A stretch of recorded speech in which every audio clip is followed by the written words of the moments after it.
What to do with the Hotel Marysville site?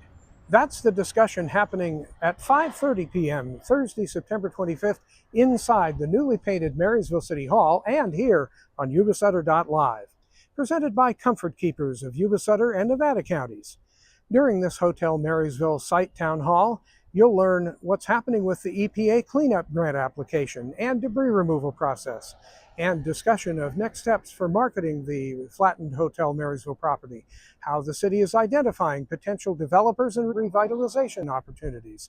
And you can speak up in a community input session where Marysville residents can share their ideas and priorities for the site. There's an open Q&A and discussion at the end. The Hotel Marysville Site Town Hall, presented by Comfort Keepers of Yuba-Sutter and Nevada counties. 5:30 p.m. Thursday, September 25th, live here at City Hall on Yuba-Sutter.live. The Hotel Marysville Site Town Hall, a special presentation here on Yuba-Sutter.live. Yuba-Sutter.live's local government live streams are presented by Plumas Lake Self-Storage in Plumas Lake, where lifelong local residents are helping other residents keep things safe, providing indoor storage units, outdoor RV and vehicle parking, moving supplies, and Penske truck rentals. Details at plumaslakeselfstorage.com.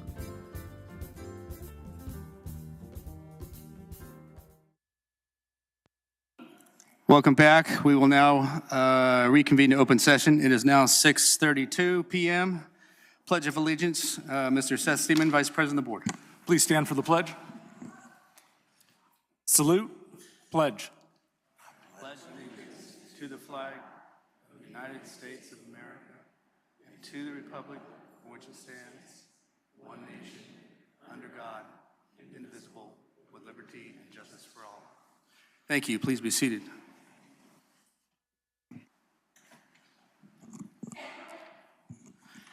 There's nothing to report out in closed session. Moving on to comments from board members. Mr. Crawford. Okay. Mr. Criddle. No, thank you. Mr. Yang. Mr. Taylor. And Mr. Steeman. Opportunities for employee organizations to address the board. Marysville Unified Teachers Association, Ms. Angela Stiegel.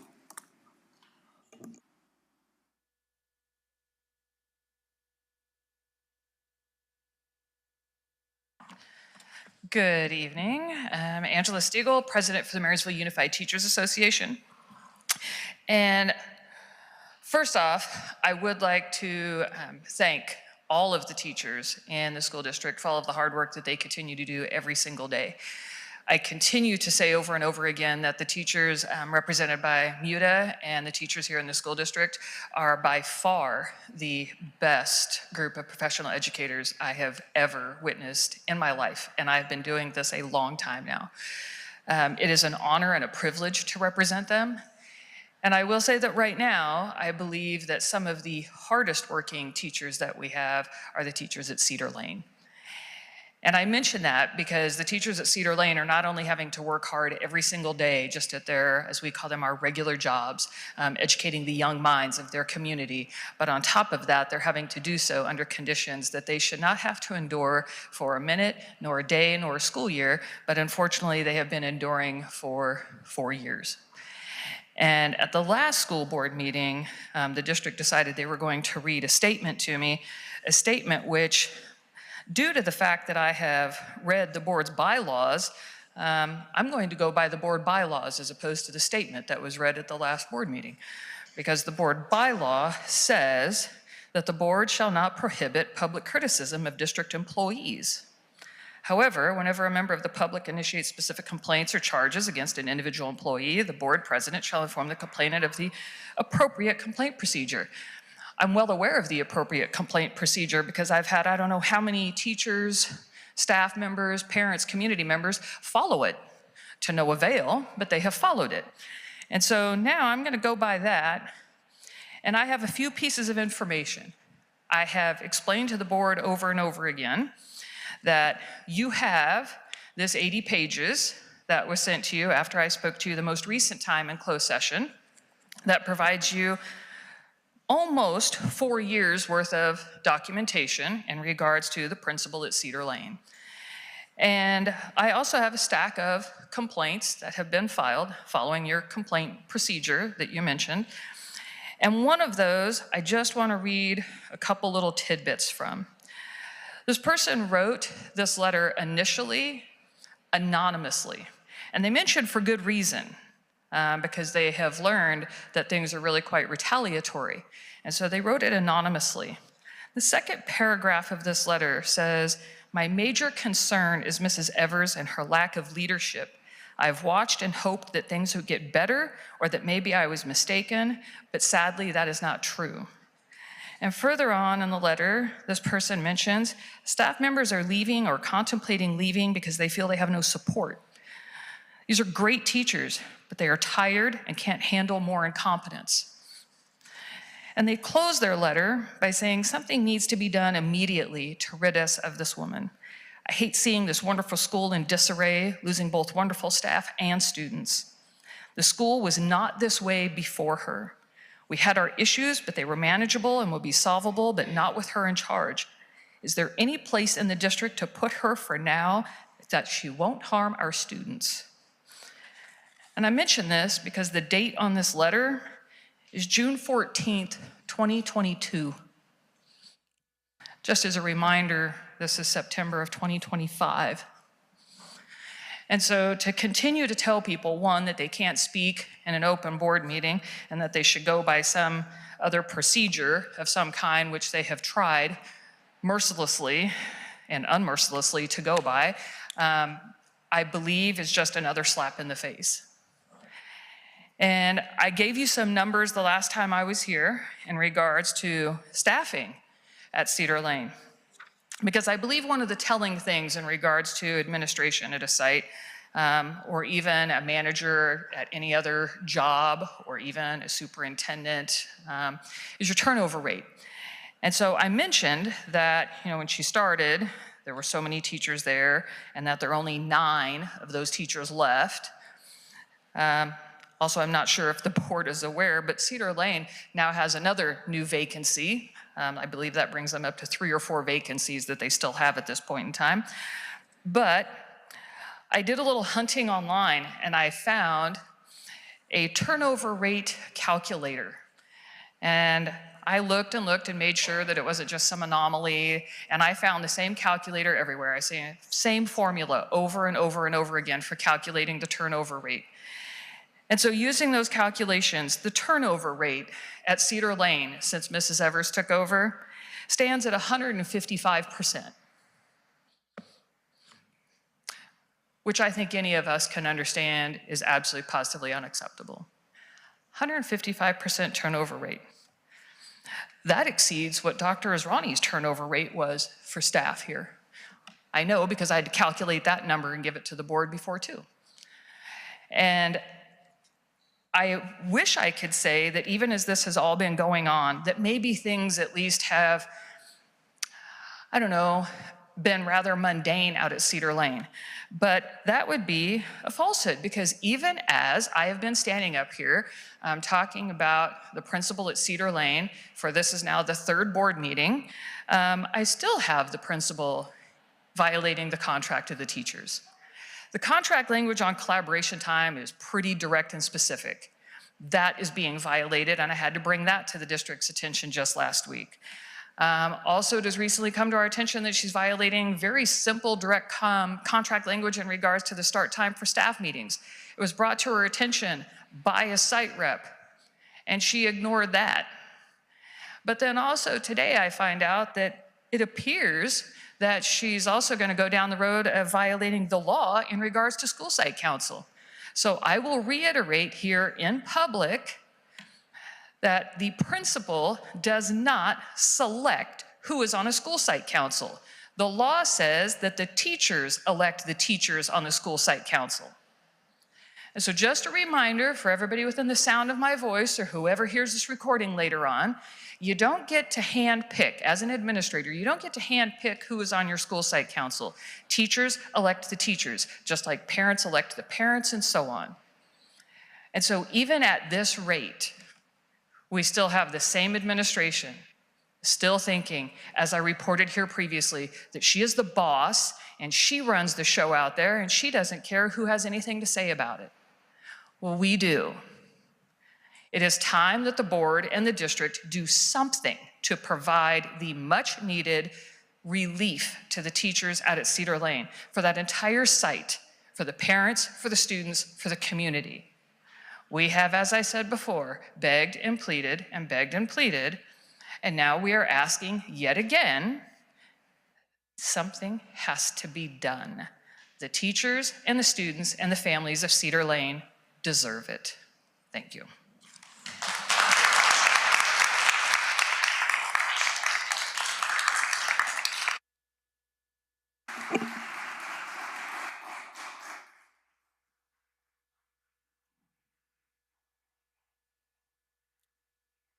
Thank you, Ms. Stiegel. Operating Engineers Local Union number 3.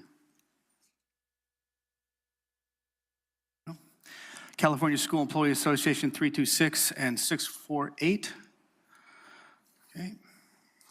Association of Management and Confidential Employees. All right. Supervisory Unit.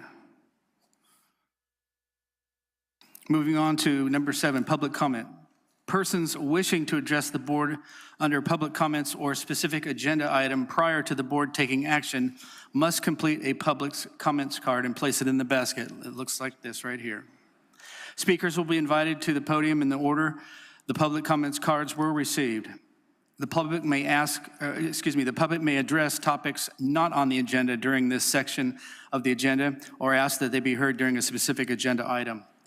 Comments are limited to a maximum of 3 minutes per speaker, 20 minutes total time for public input on each item per board bylaw 9323.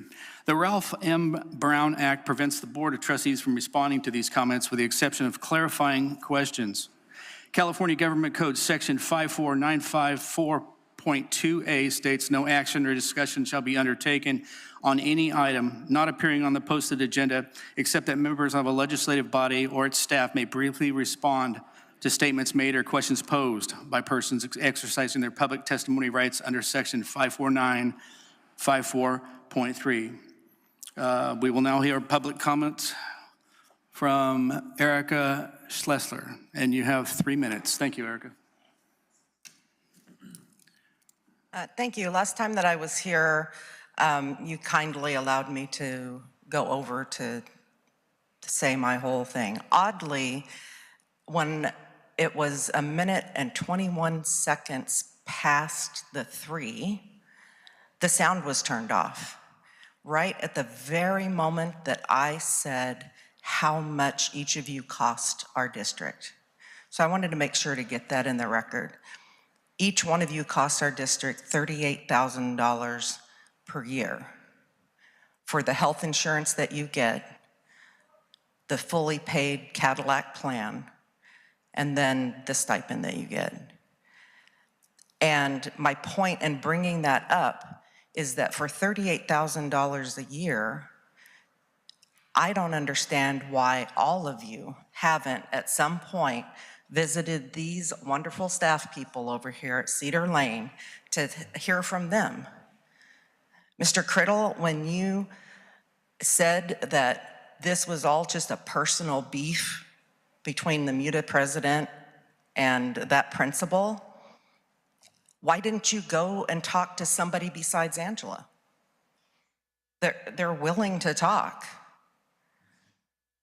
You guys have the responsibility to get information not just from like the big guy sitting there. You need to get information for yourselves from sites. Come out and talk with us. It's not just this issue. We have a lot of things we'd like to talk with you about. My class is killing me this year, and it's the same all over the country for these kids that were born 2020. There are things you should know about, not just this, and you should do your jobs. Thank you. Thank you.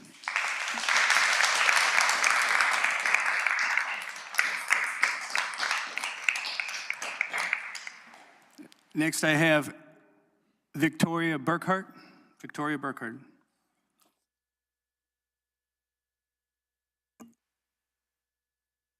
first-time speaker. First of all, I'm a parent first. I've been with the MJUSD School District since my daughter was in kindergarten at Cedar Lane, and this is in regards to the events happening with Ms. Evers. I've spoken shortly with Mr. Reeves, as well as Ms. Angela Vetti, who took care of some of the situations, but during those situations, I don't feel I was personally checked on and represented in my best way. And when I came to MUTA to talk to them, I had made the statement that I was just a yard duty. And a lot of my friends and staff stopped me and said, you're not just a yard duty, you're here for these kids and you're helping them and trying to make a difference with these guys. Since kindergarten, not just my daughter have I watched grow up, I've watched every single student come into that school. I've engaged with parents, I've engaged with the staff, I've been there with these parents and students almost every day. I've tried to help out Spirit Jewelry Rise. This isn't just because we're having a meeting today, this is my best Friday. Every Friday we have Spirit Week and we make sure that our kids are representing their colors. I brought in bracelets and earrings and stuff just to bring that attention to our kiddos. And the events happening with Rebecca at this school have been depressing. This last year, since being let go of my job, I've experienced so much sadness because I can't be involved with my daughter's school. Leaving that school, my daughter was leaving to go to middle school, and I had already planned to stay there and be with this community that I've grown with for the last 7 years. And to be the last few months of being let go, feeling like I'm not even allowed on campus to drop off school supplies to our leadership clubs. She's withheld stuff from them when I've dropped off little things, trinkets for our teachers, for our staff, the people who have raised my daughter for the last 7 years. 5 days a week, 7 hours a day, those teachers are the ones in the classroom, not that principal. These teachers are the ones with our students every day. They have raised my daughter to be this incredible human being. And anytime I've reached out to Miss Betty, it has been pushed aside until Rebecca wants a meeting. When I've reached out to Mr. Reeves, there's multiple times I've asked to meet you in person to talk about this because it's something that has affected not just me, my daughter, my friends, her friends. And it's very hard for her to write on this paperwork that I did not get along with my staff, that I did not get along with my students, and I know I did. I know I helped make a difference with these kids. And to hear that it's something personal when it's not, it's to see that the change in the last 4 years, to watch these beautiful women go into just such a sadness when they have been the spark that has helped my daughter go to this school every day, to say that they are there for her, and to see them leave this school. And I'm constantly telling them, you're not leaving Rebecca, you are leaving the students that need you. And I understand that it is hard, but to sit there and have a chance to say something to you guys and it be ignored after 2 votes of no confidence, after us trying to come and say, like she said, you can come and talk to us and ask us what's going on, but you don't. Victoria, your time is up, but I will tell you this, send me an email. I'll be happy to talk to you, okay? I don't mean to be rude, but I've sent an email to Mr. Reeves personally. Send me an email directly, please. Thank you. I appreciate your time.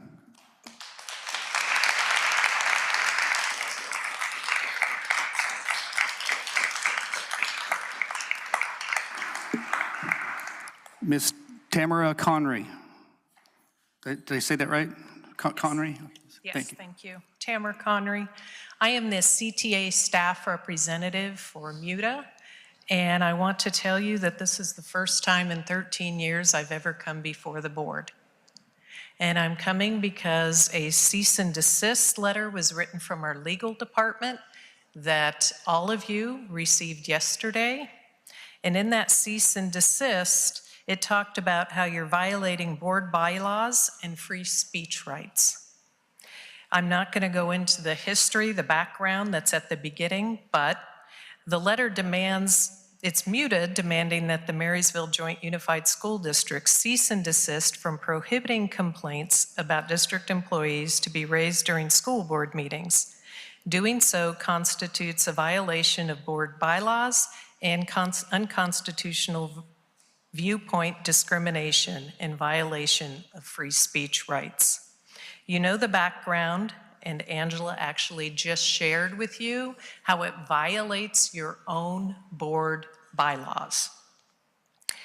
So I'm going to skip down to board actions constitute unconstitutional viewpoint discrimination.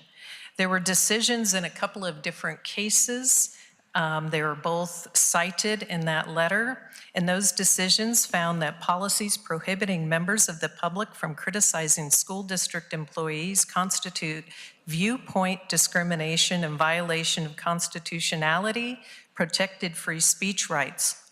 School board meetings are limited public forums, so speakers at school board meetings have broad constitutional rights to comment on any matter related to the business of the governing body. Thus, the district cannot prevent members of the public from complaining about district employees during public sessions of board meetings.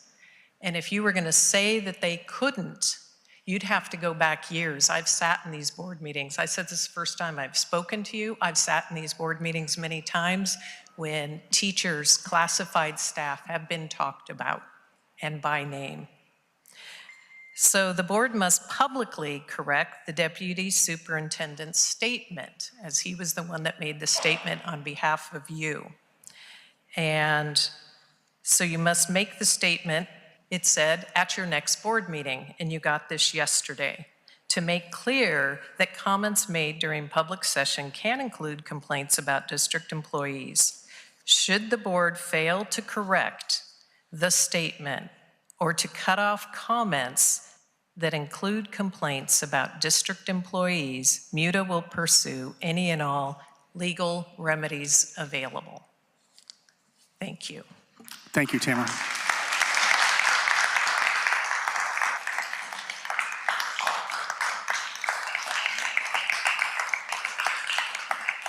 Thank you. Appreciate all the public comments. Superintendent updates. All right, quickly, I'd like to thank Dr. Simon for last week for filling in for me, or actually last board meeting, I apologize, not last week. I was out with the flu, so I'm just glad to be healthy again. Thank you, Gabe. A couple things, we had our Friday night kickback at Yuba Gardens last Friday evening. It was a collaboration between our community partners throughout the county office, probation, Parks and Rec, a lot of different people, a lot of community members were there supporting the program. We had over 400 students in attendance. Probably about 70–80% of those are middle school students, probably at about 30 to 40 Lyndhurst High School students, and a large number of 6th grade students from the area came as well. So big success. So very appreciative to Jim Hayes, Christy Beamer, and various Yuba Garden staff that were there putting on the event as well. Child development last week had visits from not only Butte County districts, Chico, Orville, Thermalito, but also Red Bluff. Again, continues to be a model program throughout the state where various sites and numbers of people are coming and visiting the various sites. So very proud of that program. I also had an opportunity to meet with our Marysville Police Department Chief, Nevada. Great meeting. Continue to look to work in collaboration and build relationships with our local PD and providing safety for students and staff. So that's what I got. Thank you, Superintendent Reeves. Number 10.1, approval of the regular board meeting minutes. Are there any noted corrections, members? If not, do I have a motion to approve the regular board minutes for September 9th, 2025? I have a motion from Oliver Taylor. Do I have a second? Second from Gary Criddle. All in favor? Aye. Any opposed? Motion carries. 10.2, approval of the consent agenda items. We will now approve the consent agenda items number 12.1 through 14.7. Members, is there any item on the board that you would like to pull for further clarification?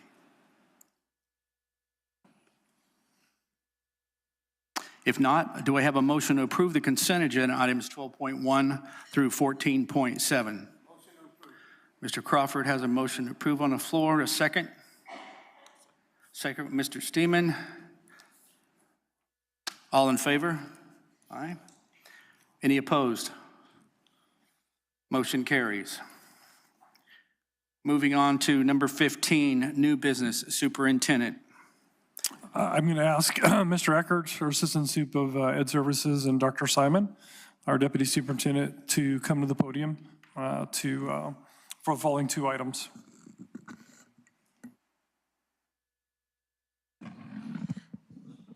Good evening. You have first read of board policies. We review those to ensure they're consistent with our current practice, and we also look at the updates the CSBA provides that let us know updates related to assembly bills, laws, and education code. And so we have reviewed those, and for your first read, I believe you have on my end the thousands. Which ones you have the fourth? The 5,000s and the 6,000s. It's just for a first read, so if you have questions about specific policies or want us to follow up on anything, it'd be a great time to let us know that. Otherwise, we'll bring them back for a second read at the next meeting. We're also going to have the 4,000s for you in short order, which are my personnel ones. It's a pretty thick stack. Does the board have any questions? Great. Thank you very much. Appreciate it, gentlemen. Moving on to new business, number 16, Ed Services. 16.1, approve the annual report for Proposition 28 for Marysville Charter Academy of the Arts for the 2025-26 school year. Come to the podium, Mr. Eckert. Okay. Sorry, I caught the MCA and it's like, that's not me. Good evening, board, Superintendent Reeves, cabinet members, teachers, and rest of the audience. This is the annual fiscal report for Prop 28. And what the short order of this is, from last year to this year, there's been a significant increase in the spending for Prop 28. We've expanded the number of full-time teachers up to 4.51 para-educators supporting those teachers in those classes to 0.44. And we went from roughly serving 700 students using Prop 28 money to just under 7,000 students. So it's definitely expanding. There is much, much more room to grow for sure. And we're working on developing a plan to, even though we are spending 85% of the money on personnel, which is by law we have to do 80% and 20% in materials and supplies. That is an area that we're working on a plan to work with our labor partners so that we can be even more effective in expediting these expenditures to support our students in the arts. Bob, do you have any idea on a time frame on when they might have some more information so we can disperse that out to our other partners? We're working on it as we speak. I'm hoping to have something together within a month. Thank you. Board, do you have any questions? Bob, looking at the annual report, we're serving about 19 schools and the full-time equivalent is 4.5. So that means that those teachers are spread across 19 sites, or they're part-time. Are they part-time and doing other jobs, or are we not getting full-time teachers funded by Prop 28 in these sites? There's only a few sites that are funded, and the funding per site is based on coming through CDE. So they determine how much funding each site gets. There's a few sites that can afford and are affording a full-time FTE, Lyndhurst High School being one of them, and I believe MCAA is another one. The other portions are I'll call them itinerant. They work a little bit in one site and a little bit in the other. That's one of the struggles that we have, is to get the funding all in a specific site so that it can be dedicated to those sites. So the math is a little bit disconcerting then, because if Lyndhurst is funding one site, right, that means that we're spreading 3.5 FTEs across 18 sites? Roughly, yes. Yeah, so if you do that math, there's not enough hours. They're barely covering each site then, right? 100%. Okay, so what's the largest challenge in trying to fund all of the sites?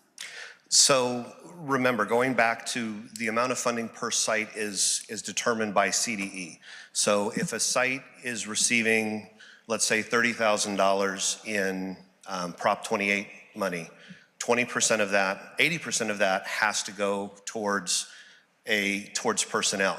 Well, 80% of $30,000 is not one FTE. It's definitely not a certificated FTE, and it's really not even a classified FTE. So that's where the rub comes in, to being able to find an employee who is willing and able to do less than full-time work. So let's back this up a little bit then. What's the total funding for Prop 28 per year for our sites? For all the sites, roughly, it's just under 1.7 million. 1.7 million. So 1.7 million, 85% of it, so that would mean we're talking about 80%. 80%, right? So it's 80 plus another 40, so it's about 1.3 million that we're talking about that should be spent on additional personnel. That covers more than 1.5 FTEs. So I'm just trying to understand, that's a lot of personnel that's missing. I'm trying to understand what is the roadblock in trying to be able to hire those personnel. The money doesn't go into one bucket. So the concept that you're referring to is if that $1.7 million all goes into one central bucket in the district office, and then we decide which sites are going to get how much money. The money in total to MJUSD is roughly 1.7 million. We don't have the control over. Foothill gets, and without it in front of me, I'm just going to say $7,000. Yuba Gardens gets $117,000. Those dollar figures are allocated specifically by the state. And if they're going to be combined, and again, we're trying to work on a process of how can we approach this so that we're utilizing every dollar we possibly can. Yeah, but FTE does combine all the funds, right? That's in principle what the calculation of FTE is. It's 10 people, how many hours they're working, divided by the full-time amount of what it would have been for per person. So I'm just trying to understand, okay, then what is our goal so that next year when we're looking at this number, what number should it be then? It can't be 4.11. What number should we be hitting roughly if we're going to spend that 80% of the funds? Oh, out of 1.7 million, I would say the goal would be for next year, at least a minimum of 10, but we're going to have to come up with a way to approach this so that we can work commonly with various school sites, because almost every school site does not get funded enough for one FTE certificated teacher.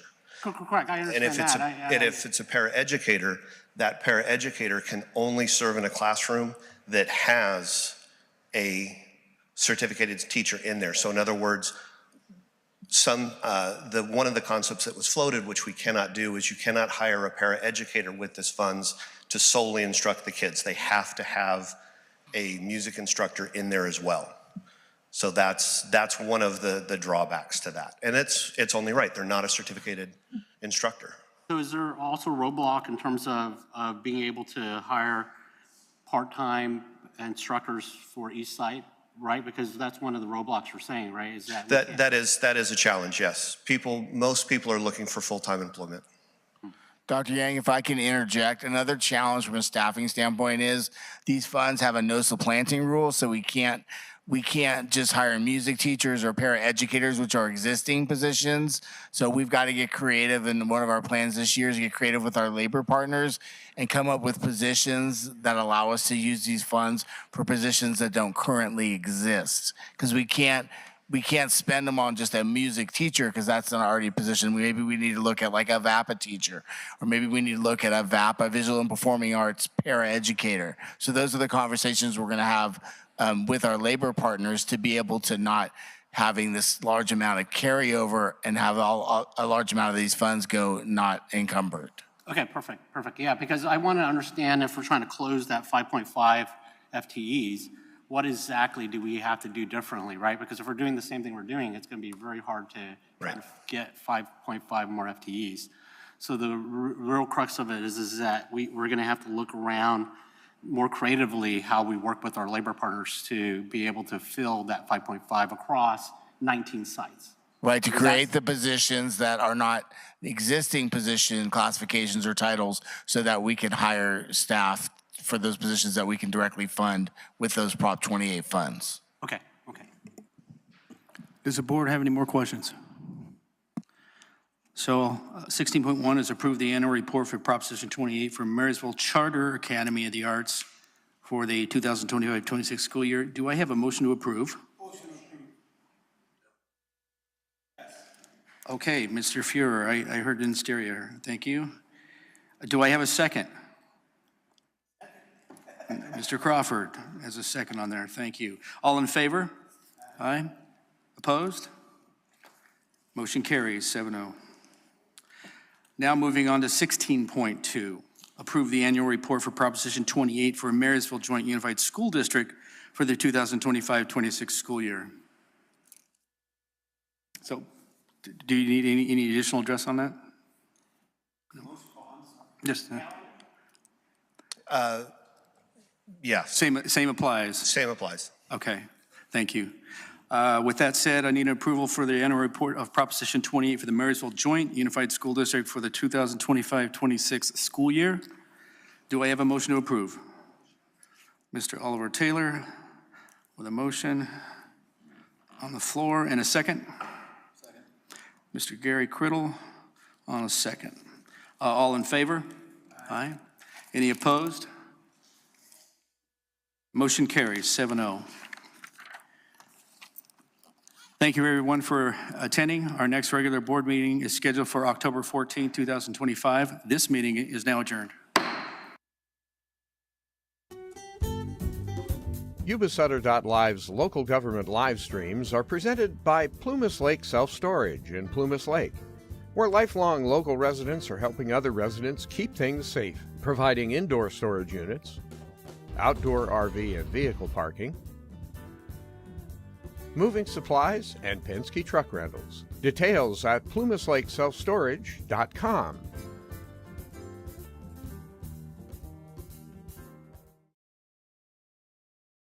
Hi, I'm Neil Goforth of Comfort Keepers of Yuba, Sutter, and Nevada counties. Caring for elders or even yourself has challenges. Comfort Keepers of Yuba, Sutter, and Nevada counties can help you address today's issues and plan for tomorrow with in-home and specialized care for you or your family members. Call us at 530-749-8800. Comfort Keepers of Yuba, Sutter, and Nevada counties.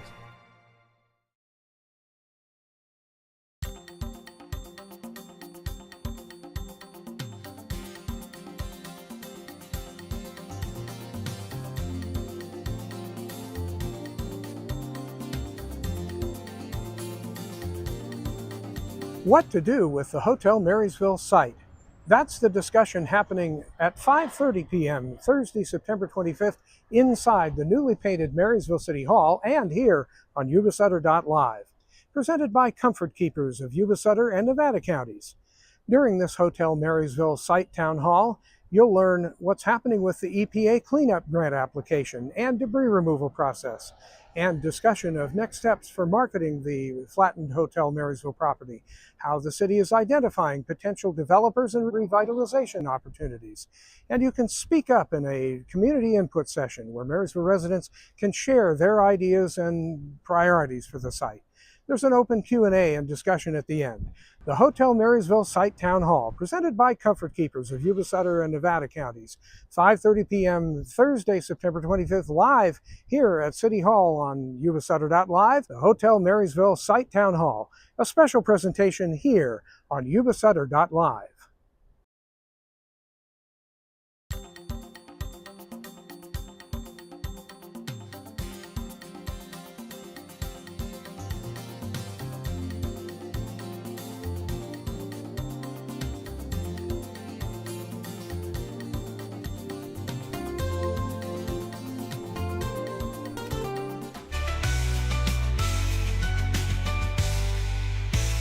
Yuba-Sutter.Live. It's the truth that comes through.